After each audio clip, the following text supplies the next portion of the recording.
32, de 2001 a 2009, no 32 de AC de Brasília. E não aprendi esses valores lá. Aprendi com meu pai, que não foi militar. Aprendi com meu pai a respeitar os símbolos nacionais. Aprendi na escola a cantar o hino nacional. E olha que eu não sou tão antigo ainda de ter pego moral e cívica. Quando eu fui para a escola, moral e cívica não existia mais.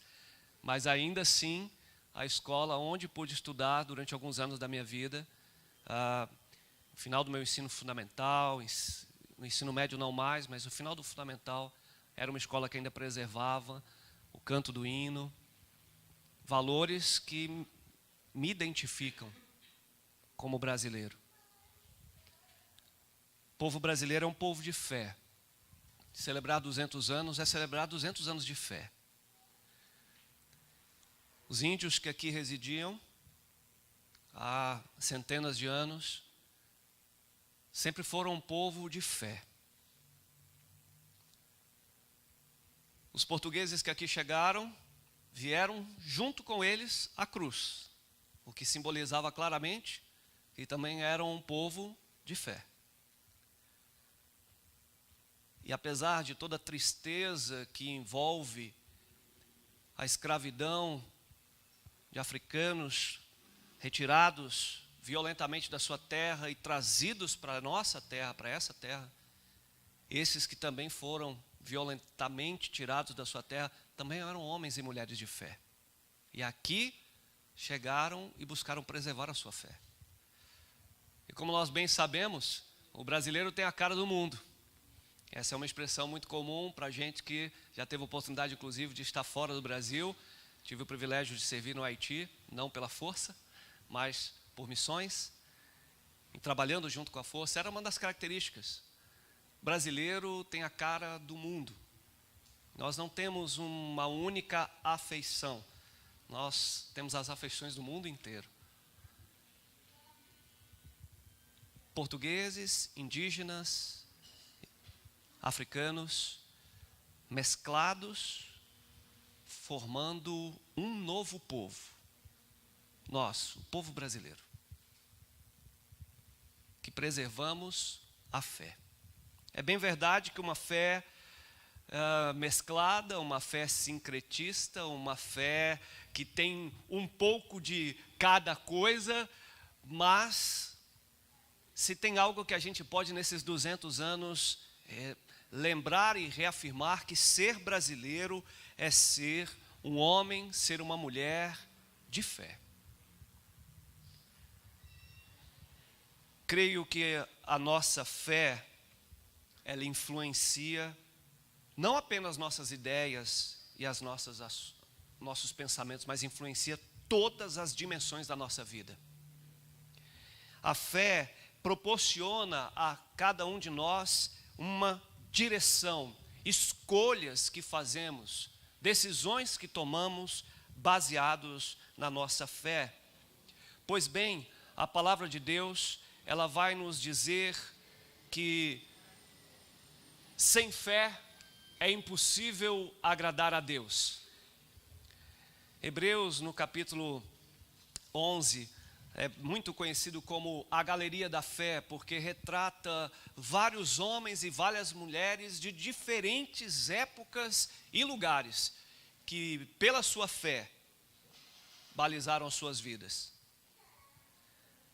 Se esse texto talvez fosse escrito nos dias de hoje, certamente teríamos vários brasileiros e brasileiras ali compondo a galeria da fé. 200 anos de um povo forjado, mas que não perdeu sua característica da fé. Alguns versículos antes do capítulo 11 de Hebreus, no verso 38 do capítulo 10, a Bíblia diz, se referindo à palavra de Deus ao seu povo, dizendo: o meu justo viverá pela fé. Se ele se afastar, porém, eu não vou me agradar dele, mas o meu justo viverá pela fé. O verso 38. Pois bem, Deixe-me compartilhar com você um pouco do que a nossa fé tem a ver, não apenas com a história, e você pode ler, dar um Google e pesquisar muito sobre o que já foi dito, o que já foi escrito a respeito das experiências e as vivências de fé nesses 200 anos. Mas eu acredito de verdade que essa característica da fé, que é uma característica da qual eu e você precisamos e podemos nos orgulhar por sermos brasileiros, ela também precisa ser olhada adiante e perceber que sem esta dimensão, ou com esta dimensão da fé, abandonada ou negligenciada, isso irá direcionar os nossos próximos 2, 20 e 200 anos. Veja se não é verdade. Há 200 anos, nos tornamos independentes de Portugal. E aqui éramos uma nação eminentemente católica, romana. Há pouco mais de 150 anos, talvez até menos, cerca de 30 anos depois da independência, o protestantismo evangélico começa a chegar no Brasil Império. As primeiras igrejas protestantes evangélicas, dentre elas os batistas, este último ano comemoramos 150 anos da primeira igreja batista em solo brasileiro, aqui próximo em Santa Bárbara do Oeste. A fé, que permanece uma característica brasileira, agora vai ganhando novas dimensões. Esta mesma fé vai ganhando não mais pela espada e não mais pelo Estado, mas agora pelo testemunho de homens e mulheres que vão ocupando lugares na sociedade e, balizados pelos seus valores, pelas suas crenças, vão cooperando com a escrita das cartas magnas, vão cooperando com a construção de colégios, hospitais, orfanatos, e eles vão se espalhando pelo nosso país como expressão da fé. Faltaria tempo aqui para citar os muitos homens e mulheres brasileiros que, por causa da sua fé, construíram escolas. Mas você vai lembrar duas delas muito fortes, 3 que posso citar, que são presentes até hoje. Os colégios Marista, as PUCs, Pontífices Universidades Católicas, Mackenzie, não apenas colégios, mas universidades Mackenzie. E por que não também citar, já que estamos num templo batista, os colégios batistas, espalhados pelo Brasil. Referências na educação do nosso povo, uma educação por princípios, uma educação que não apenas forma trabalhadores, mas que forma cidadãos que trabalham. Como disse, a nossa fé, e repito, a nossa fé influencia toda a nossa vida, a nossa fé influencia todas as dimensões da nossa vida. Por isso causa estranheza completarmos 200 anos de independência, tendo como característica que não se perde ao longo desses 200 anos, a característica da fé. O povo brasileiro é um povo de fé. Aliás, os escritórios e as empresas especializadas em marketing, aproveitando a Copa do Mundo, uma delas, inclusive, para lançar um site possivelmente de apostas ou jogos com relação ao futebol, usa exatamente este elemento. Se houver 1% de chance, o brasileiro tem 99% certeza de fé. Algo nesse sentido. Característica nossa, desde que nos tornamos povo. Nossa fé influencia todas as esferas da nossa vida e influencia todas as esferas da nossa sociedade. Por isso causa estranheza ouvirmos ao longo dos últimos anos, talvez das últimas décadas, algo no meio dos cristãos do tipo: política não é coisa de cristão. Eu nunca vi um cristão se envolver em política e não se corromper. Como se de verdade a nossa história não fosse primeiro uma história de fé. Como se nós não tivéssemos homens e mulheres que, por causa da sua fé, investiram suas vidas em diferentes áreas da sociedade, como aqui citei: educação, saúde e tantas outras. A igreja, ao longo das últimas décadas, ao invés de trazer a sua memória histórica e a certeza bíblica de que é pela fé que se vive e se vive todas as dimensões dessa vida, a igreja por muitas vezes se enclausurou em seus templos e não permitiu à sociedade que não vive os templos experimentar a dimensão da fé. O princípio reformado da separação da igreja e do Estado foi distorcido. E hoje muitas vezes o que vemos é a alienação da igreja para com o Estado. Isso acaba produzindo um Estado que, ao invés de ser laico, na verdade se torna cada vez mais um Estado anticristão. Porque uma igreja que deveria ser sal e luz para iluminar, e nós sabemos pela física que as trevas não são inimigas da luz, as trevas são a ausência de luz. E quando nós como igreja, nós como cristãos, nós como homens e mulheres de fé, nós nos omitimos de iluminar a nossa sociedade, o resultado disso é o aumento da escuridão na vida de pessoas e em todas as dimensões da vida e da sociedade. Precisamos promover uma remissão, tanto do Estado quanto da igreja.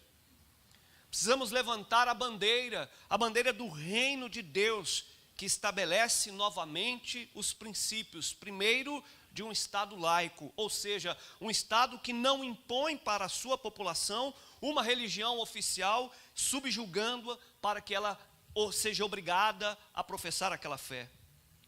Mas um Estado que se pauta pela justiça, pela paz, pela qualidade da vida, pelo desenvolvimento integral da sua população. Pois bem, é aí que a igreja, quando viva, ilumina e dá sabor, porque é a igreja quem, espalhada nas diferentes áreas da sociedade, e igrejas são pessoas, esta igreja espalhada, ela promove justiça, ela promove paz, ela promove de verdade uma alegria que não se perde no final de semana. Nossa fé se relaciona e responde a todos os desafios e dilemas da nossa nação, todos os desafios e dilemas do nosso povo, todos os desafios e dilemas do nosso governo. Deixe-me ler alguns textos da Bíblia que mostram que a Bíblia fala muito mais do que muitas vezes imaginamos a respeito de governo, política, nação, leis, juízes, militares, autofuncionalismo público, coisas que por vezes somos levados à tendência de achar que a esfera da fé nada tem a ver com a esfera da sociedade. Veja o que diz Romanos capítulo 13, versos de 1 a 7. Estou lendo a Bíblia. Nossa regra de fé e de conduta. E vejo que este livro sagrado para os cristãos, o livro de fé, tem a dizer sobre a nossa sociedade. Todos devem sujeitar-se às autoridades, pois toda autoridade vem de Deus. Se o pessoal da mídia puder, Romanos 13, de 1 a 7. Ajuda o pessoal a acompanhar. Obrigado. Todos devem sujeitar-se às autoridades, pois toda autoridade vem de Deus. E aqueles que ocupam cargos de autoridade foram ali colocados por Ele. Portanto, quem se rebela contra a autoridade, se rebela contra o Deus que a instituiu e será punido. Pois as autoridades não causam temor naqueles que fazem o que é certo, mas sim nos que fazem o que é errado. Você deseja viver livre do medo das autoridades? faça o que é certo e elas o honrarão. As autoridades estão a serviço de Deus para o seu bem.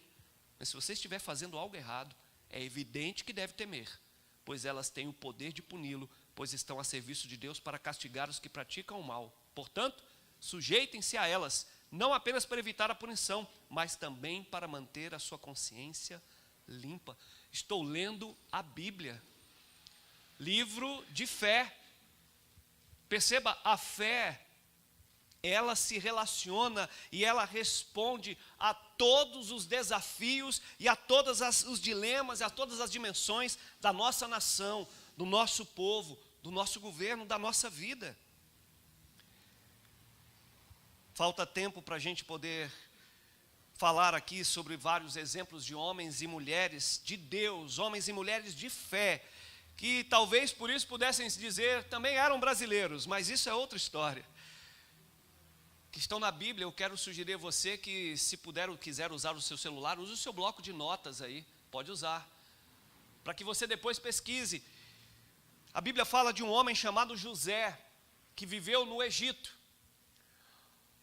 Ele foi um refugiado, ele foi um jovem que foi vítima de tráfico humano, vítima de escravidão, vítima de injustiça.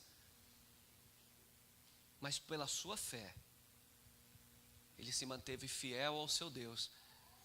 E a Bíblia diz que Deus colocou este jovem hebreu em terra de egípcio como segundo no governo de todo o Egito, apenas abaixo do faraó.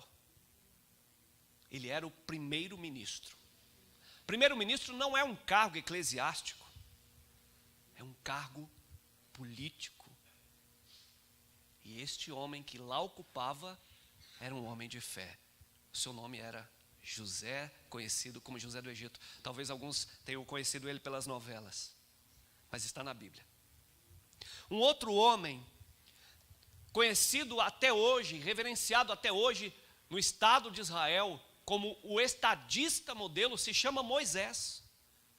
Também muito divulgado pelas novelas, mas está na Bíblia. Moisés, um estadista. Neemias, um homem que começou como copeiro. Obrigado, querido. Um homem que começou apenas como um copeiro, alguém que servia cafezinho nos corredores, mas por causa da sua fé, se colocou a serviço da sua nação e foi nomeado governador persa. Uma outra mulher, aliás, uma outra refugiada, vítima de tráfico humano, mas que por causa da sua fé superou tudo isso e, por uma questão cultural, para tentar trazer melhores condições de vida para a sua família, em terra estrangeira, foi para um concurso de beleza e foi escolhida e se tornou rainha, uma rainha persa. O seu nome era Esther. Rainha não é um cargo religioso e eclesiástico. O que não dizer de Davi, um jovenzinho pastor de ovelha do interior. Puxei o R porque eu não sou daqui, mas para entender bem, pode vir alguma coisa boa lá do interior? Pode. Pode vir um general. Pode vir um homem, um herói nacional. Pode vir um rei, um presidente, alguém que, por causa da sua fé, foi usado para governar uma nação.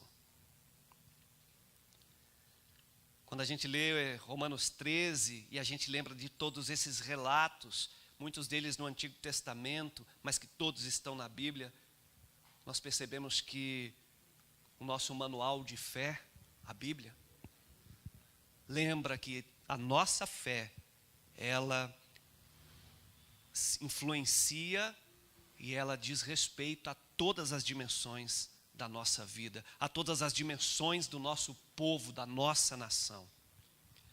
Pois bem, deixa eu avançar aqui porque o nosso tempo urge.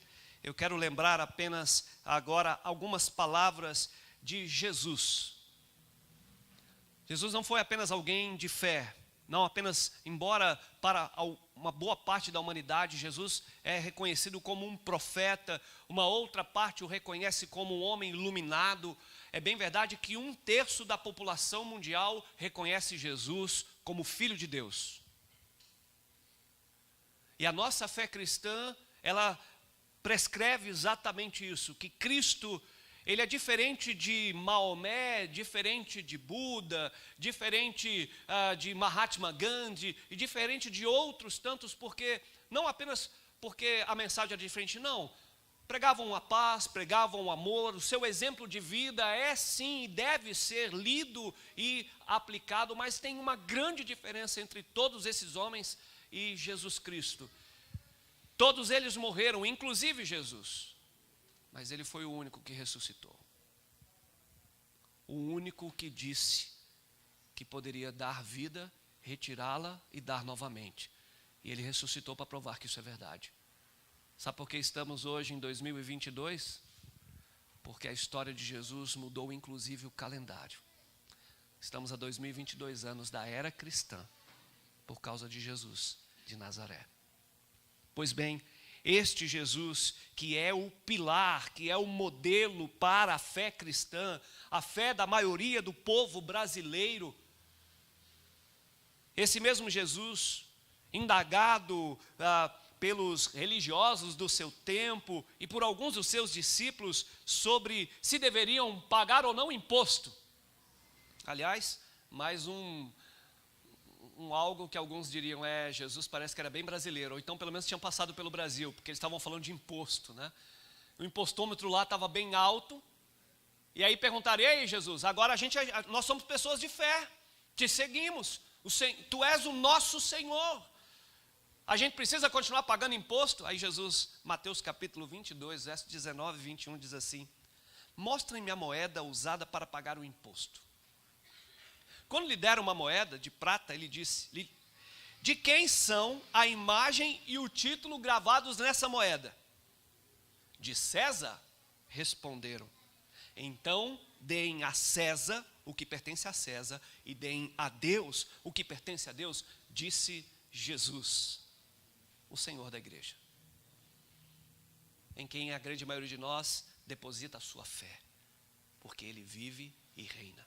Pois bem, a fé responde, se relaciona com todas as dimensões da nossa nação, não apenas histórica, mas no presente e no futuro. E eu e você precisamos então estar atentos para onde a nossa fé vai levar a nossa nação.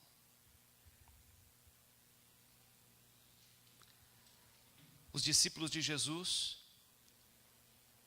que se espalharam por todas as nações, enviados por ele mesmo disse aos discípulos, vão por todas as nações, façam mais discípulos em todas elas, em todas as nações que os discípulos de Jesus chegam, em todas elas os discípulos precisam continuar obedecendo as palavras desse Jesus. E diz assim em Tito capítulo 3, verso 1, lembre a todos que se sujeitem ao governo e às autoridades devem ser obedientes e sempre prontos a fazer o que é bom. Todo cristão, independente da época e do lugar, é orientado por causa da sua fé, mais do que orientado, é instruído, ensinado, ordenado que ele se sujeite ao governo e às autoridades, devem ser obedientes e sempre prontos a fazer o que é bom. 1 Pedro capítulo 2, no verso 13 ao verso 19, diz, por causa do Senhor, este é um princípio de fé, por causa de Jesus Cristo. Talvez você esteja aqui e diga, eu não depositei a minha fé em Jesus. Mas o que eu quero lhe dizer é que aqueles que depositam a fé em Jesus são orientados a viver a sua fé em todas as dimensões. Por causa do Senhor, submetam-se a todas as autoridades humanas. Seja o rei como autoridade máxima, seja os oficiais nomeados e enviados por ele para castigar os que fazem o mal e honrar os que fazem o bem. É da vontade de Deus, preceito de fé, que pela prática do bem, preceito de cidadania, vocês calem os ignorantes que os acusam falsamente. pois vocês são livres e, no entanto, são escravos de Deus. Não usem sua liberdade como desculpa para fazer o que é mal. Eu vou olhando o meu script aqui, eu vou vendo muito mais textos. Mas eu acho que já deu para entender. A nossa fé se relaciona com todas as dimensões da nossa nação. Amanhã celebraremos 200 anos de Brasil. Um povo de fé. Para onde a nossa fé tem nos levado? Aliás, para onde temos ido com a nossa fé? Eu quero afirmar aqui nessa noite, que se a nossa fé for negligenciada, os rumos da nossa nação serão de mal a pior. Se abandonarmos os preceitos que forjaram a nossa nação, os rumos da nossa nação irão de mal a pior. Por isso, eu quero terminar as minhas palavras com 3 desafios para nós que estamos aqui, para que levemos a aqueles que não estão. Se entendemos que a nossa fé se relaciona com todas as dimensões da nossa vida, o primeiro desafio é exercitarmos a nossa fé em todas as áreas da nossa vida.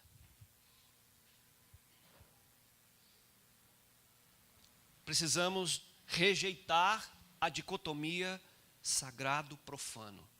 A dicotomia, isto aqui é a minha vida com Deus, isto aqui é a minha vida na sociedade. Isto não existe. Quando fazemos essa e aceitamos essa divisão, nós vivemos uma ilusão. Esta fé alienada da realidade, esta fé mística, esta fé apenas no transcendente, que não se conecta com o imanente, não se efetiva na realidade, é o que a Bíblia vai chamar de uma fé morta. São Tiago, ao escrever a sua epístola, vai falar disso. Você tem fé? Mostre-me a sua fé pelas suas obras. Celebração de 200 anos do aniversário da nossa pátria precisa ser um resgate da nossa fé como povo brasileiro. Mas essa fé não apenas discursada, uma fé aplicada em todas as nossas áreas, no nosso trabalho, na nossa vocação, na nossa família, nos nossos relacionamentos, no nosso lazer. A Bíblia diz que do Senhor é a terra e tudo o que nela há, o mundo e todos os que nele habitam. Jesus disse: toda autoridade me foi dada no céu e na terra. Pois bem, se você, como a maioria do povo brasileiro, professam a fé em Jesus Cristo como Filho de Deus, eu quero desafiar que este bicentenário seja um bicentenário em que a gente vai reafirmar que porque temos fé em Jesus, nós vamos viver esta fé em todas as áreas da vida da gente. Não vamos apenas mais ficar com isso como se fosse apenas um amuleto, apenas um certificado do qual a gente adquiriu e colocou na parede do nosso escritório. A fé não é para ser um certificado no escritório. A fé é para ser vivida em todas as dimensões da nossa vida. O segundo desafio, certos de que celebrar 200 anos de Brasil é celebrar 200 anos de um povo de fé, entendendo que esta fé se relaciona com todas as dimensões da nossa vida. É preciso que, entendendo que esta fé, quando ela é em Jesus, quando ela tem a Bíblia como regra de fé e de conduta, esta mesma fé precisa estar aplicada em obediência civil e espiritual. Dizer-se um homem, uma mulher de fé e dizer-se cristão é ao mesmo tempo evidenciar ao seu chefe não cristão que você o respeita.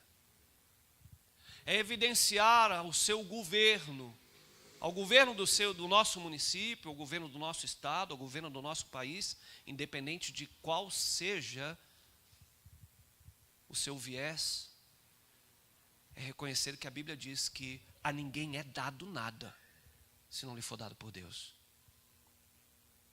E Jesus disse isso a Pilatos. Um governador romano não era judeu. Dizer-se um homem e uma mulher de fé e reconhecer que isso é ser brasileiro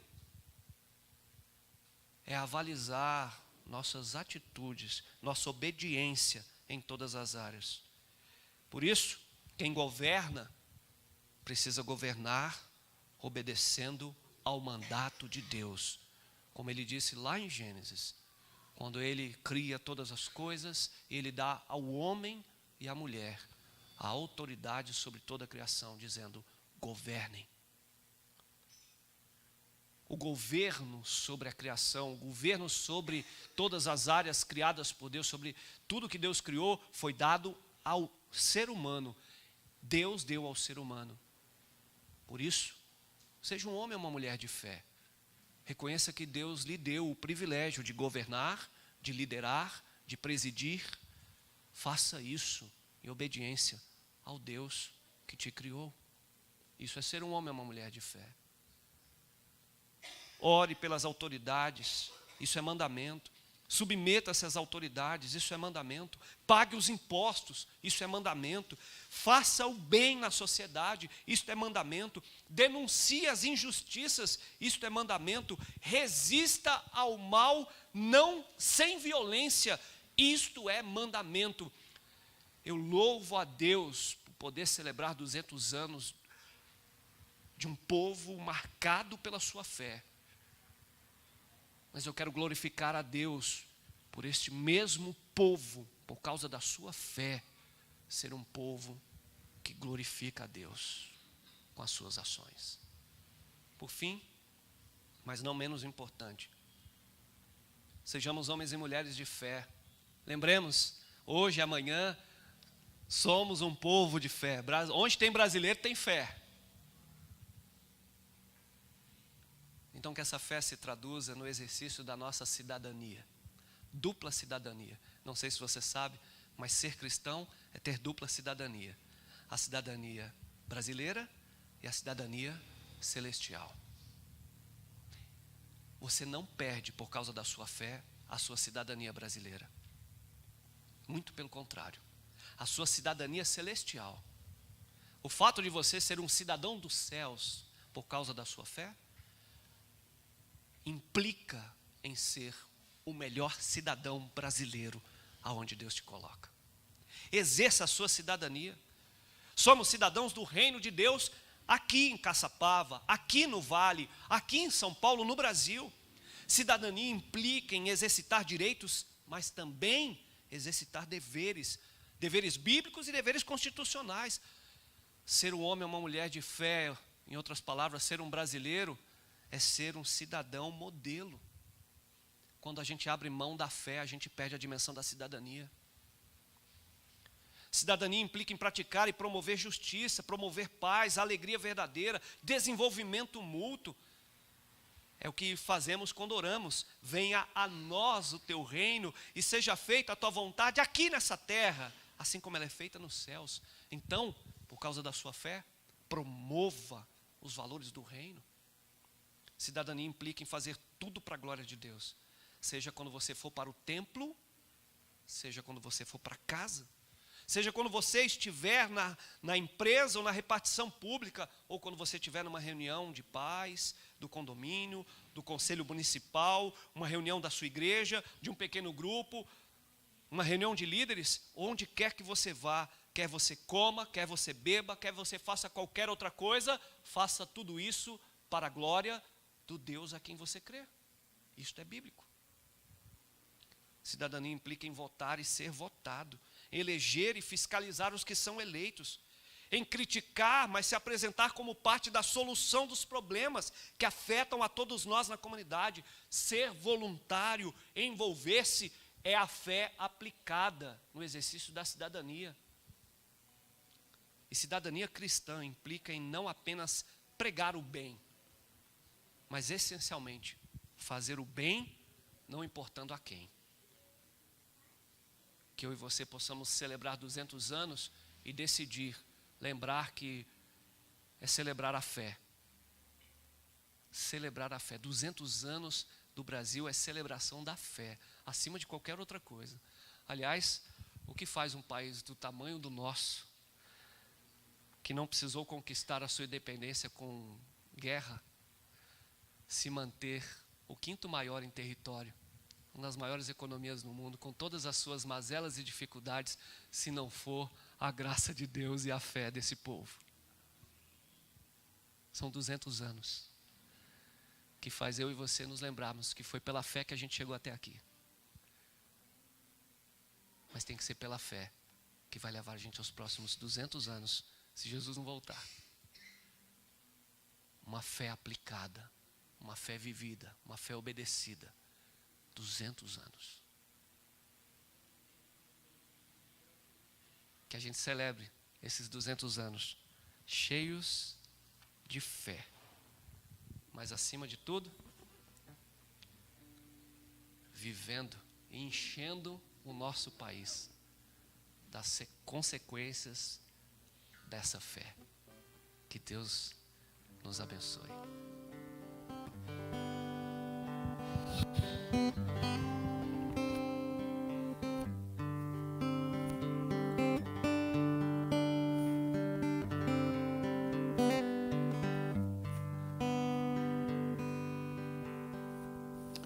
Como será o futuro do nosso país? Surge a pergunta no olhar e na alma do povo. Cada vez mais cresce a fome nas ruas, nos morros. Cada vez menos dinheiro para sobreviver. Onde andará a justiça, outrora perdida? Some a resposta na voz e na vez de quem manda. Homens com tanto poder e nenhum coração. Gente que compra e que vende a moral da nação. Brasil, olha pra cima. Existe a chance de ser novamente feliz. Brasil, há uma esperança. Volta aos teus olhos para Deus, justo juiz.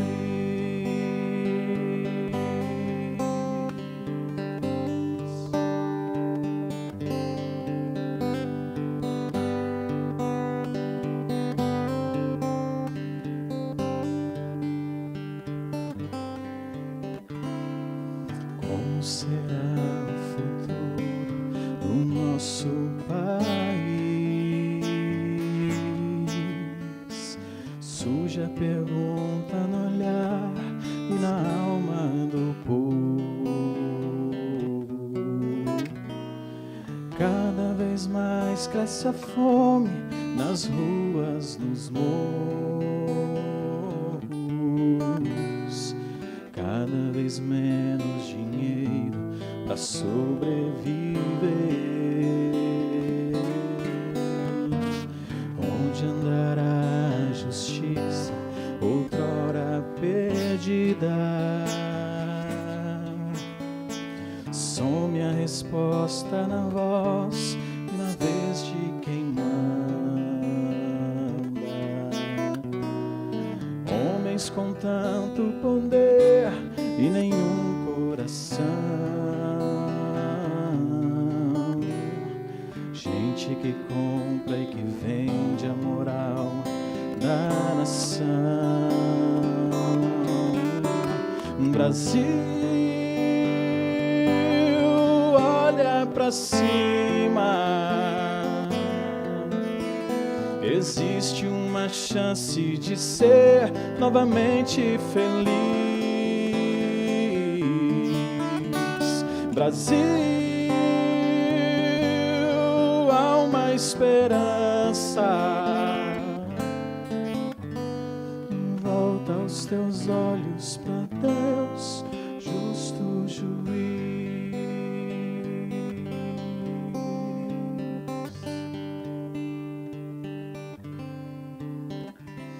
Recebe o afeto que se encerra em nosso peito juvenil.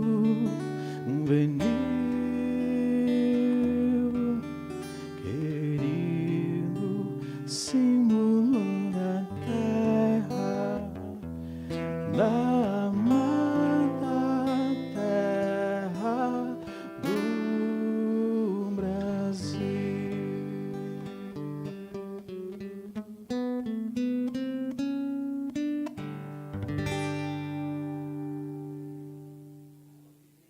Foi bonito.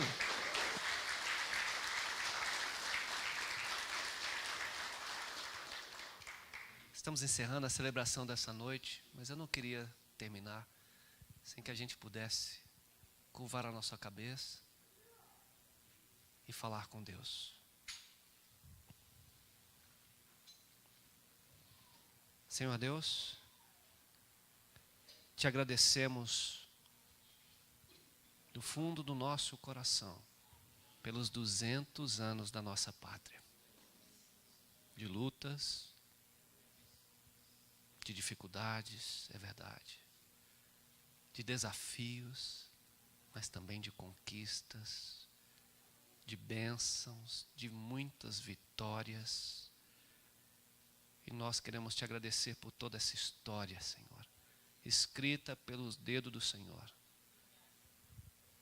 Continuamos a crer que o Senhor é o Senhor da nação, porque do Senhor é a terra e tudo que nela há, o mundo e todos os que nele habitam.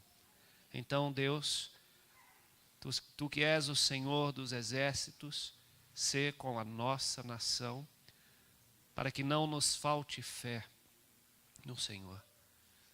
Para que não falte, ó Deus querido, a aplicação dessa fé nas nossas vidas, em todas as nossas dimensões. Que possamos celebrar ainda muito mais anos, vivendo esta fé, e por isso, podendo dar muita glória para o teu nome, e experimentar as tuas bênçãos, a tua paz, a tua justiça, a alegria que vem do Senhor para a nossa nação. Queremos ser esta nação que a tua palavra diz, feliz é a nação cujo Deus é o Senhor. Queremos ser esta nação. E pedimos a tua ajuda para isso. Venha a nós o teu reino. Seja feita a tua vontade nesta terra chamada Brasil, assim como ela é feita nos céus. Oramos no nome de Jesus. Amém? Quero convidar a todos a se colocarem de pé. Estaremos entoando o hino da nossa independência. Como é um hino longo, nós vamos cantar a primeira e a quarta estrofe, vai estar projetado aí, para que possamos entoar. Logo após, as bandeiras estarão saindo, e nós vamos estar então assim, encerrando a nossa celebração, com a saída das bandeiras. Mas teremos um segundo momento, não poderia faltar. Teremos ali um coffee break, teremos um coquetel singelo, como coisas de cristãos e militares, mas queremos convidar a todos a participar conosco. Cantemos o hino, acompanhamos a saída das bandeiras e logo em seguida participemos todos.